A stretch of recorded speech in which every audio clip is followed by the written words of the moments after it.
वाले हैं जो आपसे जेई 2025 में पूछा हुआ सवाल है, जेई मेंस में पूछा गया है। तो क्वेश्चन आपका कुछ इस तरीके से है, सॉरी ये आपका 2025 का क्वेश्चन है। क्वेश्चन आपका है, दो आइडेंटिकल चार्ज स्फीयर है जिसको सस्पेंड किया गया है, मतलब लटकाया गया है। किसकी मदद से? तो स्ट्रिंग, रस्सी की मदद से लटकाया गया है, और इन रस्सी का लेंथ कितना है? इक्वल लेंथ है। ठीक है, ओके। आपको क्वेश्चन यहाँ पर आपके स्क्रीन पे दिखाई दे रहा होगा, आप क्वेश्चन देखिएगा। Two identical charge spheres are suspended by string of equal length. The string makes an angle theta with each other. Okay, तो अगर यहाँ से इतने दूर में अगर हम फिगर बनाना चाह रहे हैं तो फिगर कुछ इस तरीके से बनेगा। ये हमारे पास यहाँ से हमने दो इक्वल स्ट्रिंग से आइडेंटिकल चार्ज स्फीयर्स को लगाया है। चार्ज स्फीयर हमारा कैसा है? आइडेंटिकल है, और स्ट्रिंग की लंबाई भी कैसी है? सेम है। अगर इसका मास m है तो इसका मास भी क्या होगा? m ही होगा।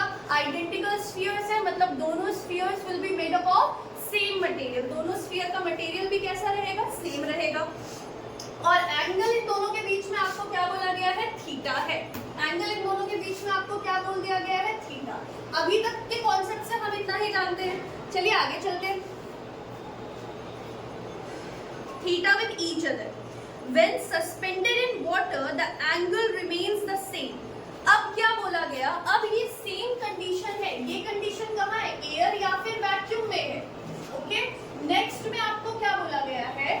नेक्स्ट में आपको बोला गया है कंडीशन हमारा सेम है, बट इस चीज को हम कहाँ लेकर के गए हैं? इस चीज को हम लेकर के गए हैं वाटर में। कहाँ लेकर के गए हैं इसको हम लोग? वाटर में। अब एक बात बताइए, और आपको बोला गया है कि ये एंगल सेम है, वाटर में रखे हैं, एंगल सेम है। एक बात बताइए, जब ये एयर में है तो इसकी परमिटिविटी क्या होगी? एप्सिलॉन नॉट, और जब हम इसको वाटर में रखे हैं तो इसकी परमिटिविटी क्या होगी? एप्सिलॉन एन, या फिर परमिटिविटी ऑफ वाटर। मीडियम अलग है। ओके, नेक्स्ट क्या बोल रहा है? आइए देखते हैं। थोड़ा सा फिगर अच्छे से बनाना, एंगल सेम है, क्वेश्चन में बोल रहा है। क्वेश्चन यहाँ तुमको स्क्रीन पे दिख रहा होगा, है ना? When suspended in water, the angle remains the same if density of material of the sphere is 1.5 gram per cc। ये जो स्फीयर जिस मटेरियल का बना हुआ है उसकी डेंसिटी आपको क्या दे दी गई है? 1.5 ग्राम पर CC. The dielectric constant of water will be, पानी का डाइलेक्ट्रिक कांस्टेंट आपसे पूछा गया है। डेंसिटी, इसकी डेंसिटी को हम मान लेंगे रो। रो क्या है? Density of substance. Density of substance. और जिस मटेरियल में, यहाँ पे हम पानी में डालें, जिस मीडियम में हम डाल रहे हैं, जाहिर है कि उसकी भी अपनी डेंसिटी होगी, तो मीडियम की डेंसिटी को हम मान लेंगे सिग्मा। What is sigma? तो sigma is density of medium. What is sigma? Sigma is density of medium. तो जिन बच्चों को सीधे आंसर पे आना है उनके लिए फॉर्मूला है, डाइलेक्ट्रिक कांस्टेंट का फॉर्मूला होता है density of substance by density of substance minus density of medium. ठीक है, तो इस फॉर्मूले से आप डायरेक्टली कैलकुलेट कर लीजिएगा तो कितना आएगा? Dielectric constant will be equal to, ये आपको गिवन है 1.5 ग्राम पर सीसी, ये हो गया 1.5 माइनस।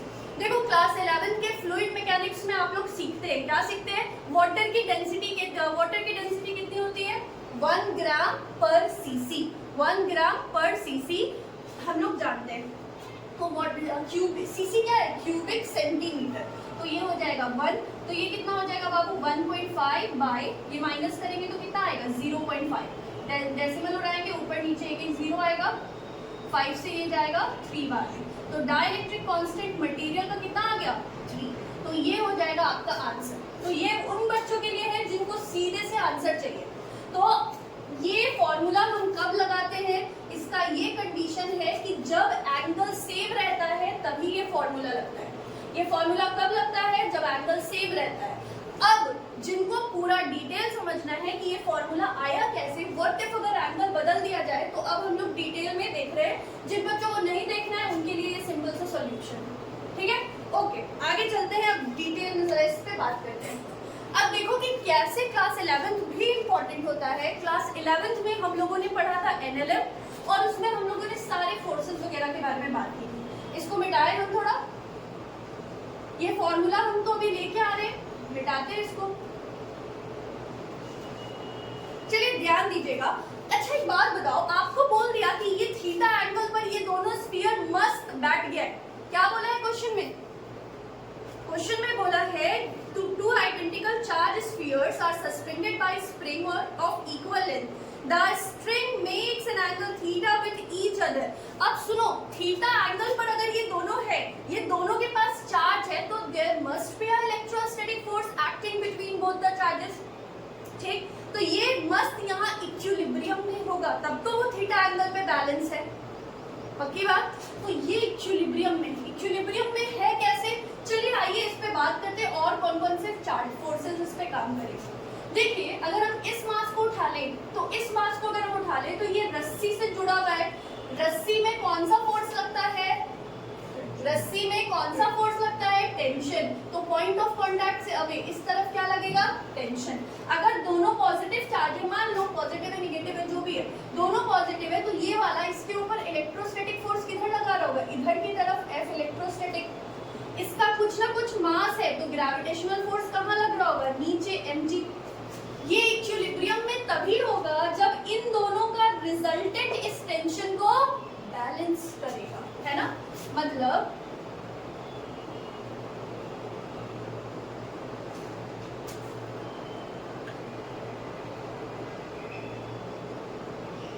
ये हो गया आपका इलेक्ट्रोस्टैटिक फोर्स, और ये होगा इलेक्ट्रोस्टैटिक फोर्स और ग्रेविटेशनल फोर्स का रिजल्टेंट फोर्स। ये इक्विलिब्रियम में तभी होगा जब इस टेंशन को ये रिजल्टेंट फोर्स क्या करेगा? बैलेंस कर देगा, तब जाके हमारा सिस्टम कैसा होगा? इक्विलिब्रियम में आएगा। अब जरा सा बात करते हैं एंगल का, कि क्या एंगल होगा। ये एंगल थीटा है बाबू, तो आप इस रिजल्टेंट और इस mg के बीच का एंगल बता सकते हैं कितना होगा? ये mg सीधे नीचे आ रहा है, अगर हम इसको सीधे ऐसे करके नीचे लेकर के आएंगे तो ये पूरा थीटा है, तो यहाँ पर ये एंगल कितना होगा? θ/2। क्यों θ/2? वो भी देखो, ये वाला L है, ये वाला L है, ये साइड दोनों का कॉमन होगा, तो इधर वाला साइड भी क्या होगा? इक्वल होगा। यहाँ से ये दो ट्रायंगल बनेगा ऐसे। अगर किसी ट्रायंगल में ये L ये कॉमन है, दो साइड बराबर है, तो तीसरा साइड भी बराबर होगा कि नहीं? तो ये θ/2 और θ/2 होगा, क्योंकि ये दोनों साइड क्या है? बराबर है। ये तो क्लियर है? Okay, so this angle is what? θ/2। अगर ये θ/2 है तो ये एंगल भी क्या होगा हमारा? θ/2। ठीक, ओके। अब यहाँ पर ध्यान दो, इस ट्रायंगल को उठाओ, इस ट्रायंगल से tan θ/2 कितना होगा जरा बताओ तो? tan थीटा क्या होता है? P/B। इस वाले ट्रायंगल को लिए बाबू, ये इलेक्ट्रोस्टैटिक फोर्स है, तो वेक्टर शिफ्टिंग से इसका भी मैग्नीट्यूड कितना होगा? जो इलेक्ट्रोस्टैटिक फोर्स का मैग्नीट्यूड होगा वही होगा। तो यहाँ पे tan θ/2 will be equal to F electrostatic by F gravitational, यानी कि mg। इसको सॉल्व करते हैं, F इलेक्ट्रोस्टैटिक को हम लोग F मान लेते हैं, ये हो जाएगा F बाय ग्रेविटेशनल फोर्स कितना होता है? mg। कितना होता है? mg। अब सुनिए मेरी बात, हम लोग मास डेंसिटी के बारे में जानते हैं। Since both the spheres are identical, so both the spheres have same volume. Okay, आपको पता है, क्या पता है? डेंसिटी। डेंसिटी किसके बराबर होती है? मास बाय वॉल्यूम के। तो यहाँ से हम लोग मास को क्या बोल सकते हैं? Density into volume. हम किसके मास और किसकी वॉल्यूम की बात कर रहे हैं? स्फीयर की। और स्फीयर की डेंसिटी को हमने क्या ले लिया है? रो। स्फीयर की डेंसिटी को हमने क्या लिया है? रो लिया है। ओके, तो मास की जगह क्या रो इंटू वी भी यहाँ लिख सकते हैं, आराम से लिख सकते हैं। तो यहाँ से tan θ/2 को हम लोग क्या लिखेंगे? F बाई m की जगह rho V g. Let it be our equation number 1। यहाँ तक में कोई मसला नहीं। अब ध्यान दो, जब इसको पानी में डाले हैं तो पानी में डालने पर भी एंगल में कोई चेंज नहीं आ रहा है।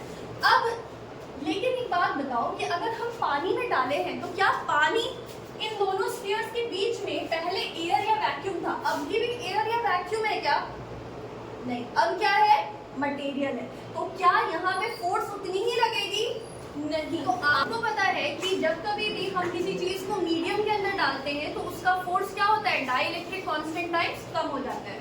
तो यहाँ पर ये जो फोर्स इलेक्ट्रोस्टैटिक फोर्स लग रहा है, पहले अगर ये Fe था तो यहाँ पे जब इसको हम कहाँ रख दिए हैं? वाटर में रख दिए हैं, तो Fe dash will be equal to what? पहले वाले का K टाइम्स कम, यानी कि Fe बाई के, और Fe को हमने क्या मान लिया है, F मान लिया है, तो ये क्या हो जाएगा F by K। ये चीज आप ऑलरेडी जानते हैं कि डाइलेक्ट्रिक टाइम्स क्या होता है, फोर्स कम हो जाता है जब किसी मीडियम में जाता है। ओके अच्छा, अब तुम हमको ये बताओ जरा सा सोच के कि यहाँ पर ये स्फीयर कहाँ रखे हैं, हम वाटर में रखे हैं। वाटर एक फोर्स लगाता है अपोजिट डायरेक्शन में, जिसको हम क्या बोलते हैं, बॉयंट फोर्स। क्या बोलते हैं, बॉयंट फोर्स। तो यहाँ पर mg नीचे लग रहा होगा, और क्या ऊपर में भी कोई फोर्स लग रहा होगा, बिल्कुल। कौन सा फोर्स लग रहा होगा, बॉयंट फोर्स। कौन सा फोर्स लग रहा होगा, बॉयंट फोर्स। कितना होता है, तो वॉल्यूम ऑफ वाटर डिस्प्लेस जो करता है वही अपोजिट डायरेक्शन में फोर्स लगाता है। तो ग्रेविटेशनल फोर्स कितना हो जाएगा बाबू, mg, जिसको हम क्या बोलेंगे, रो vg। और बॉयंट फोर्स कितना होगा, बताओ तो, कोई बता सकता है बॉयंट फोर्स कितना होगा, मास या वॉल्यूम ऑफ लिक्विड डिस्प्लेस्ड, कितना वॉल्यूम लिक्विड डिस्प्लेस हो रहा है। देखो यहाँ पर अगर इस फ्लूइड की डेंसिटी को हमने सिग्मा ले लिया, तो ये हो जाएगा सिग्मा Vg। कितना होगा, लिक्विड जो डिस्प्लेस हो रहा है उसकी density into V into G। अब डाउनवर्ड डायरेक्शन में नेट फोर्स कितना लग रहा होगा, तो डाउनवर्ड डायरेक्शन में नेट फोर्स लग रहा होगा gravitational force minus buoyant force. Downward direction में नेट फोर्स कितना लग रहा होगा, gravitational force minus buoyant force. Okay, तो F नेट डाउनवर्ड डायरेक्शन में कितना हो जाएगा, ग्रेविटेशनल फोर्सेस रो Vg, buoyant forces sigma Vg। लेकिन याद रखिएगा, रो is the density of material and sigma is the density of medium. Rho is the density of material and sigma is the density of medium. तो यहाँ से downward direction में F net किधर, downward direction में will be equal to what, यहाँ पे हो जाएगा rho minus sigma into V into G। Clear है। चलिए अब बात करते हैं कि यहाँ पर कितना फोर्स लगेगा। यहाँ पर इसका नीचे में क्या हो जाएगा आपका, mg नीचे ऊपर ये, तो यहाँ पर अगर हम बात करें, इसको जरा यहाँ बनाए, तो यहाँ पर क्या हो जाएगा Fe डैश, और नीचे क्या हो जाएगा F नेट, कहाँ पर, डाउनवर्ड डायरेक्शन में, और इसका रिजल्टेंट कहाँ आएगा, इधर की तरफ कहीं। ये किसको बैलेंस करेगा, इधर जो टेंशन लग रहा होगा उसको बैलेंस करेगा ये रिजल्टेंट। ठीक, ये एंगल कितना है बाबू, सिमिलरली यहाँ की तरह जिस तरीके से यहाँ θ/2 आया था, ये भी एंगल क्या होगा, θ/2।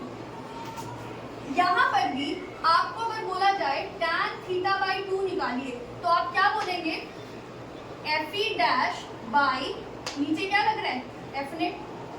tan थीटा क्या होता है, perpendicular by base, perpendicular by base. तो tan θ/2 will be equal to, Fe dash की जगह क्या लिखेंगे हम लोग, जल्दी बोलो, Fe डैश की जगह क्या लिखेंगे हम लोग, F/K। शांत नहीं बैठना है, कमेंट सेक्शन में अपना आंसर बोलते जाना है। Fe डैश की जगह क्या बोलेंगे, F/K। तो ये हो जाएगा F/K, और नीचे क्या हो जाएगा F net. F net downward direction में कितना आया है अपने पास, rho minus sigma into V into G।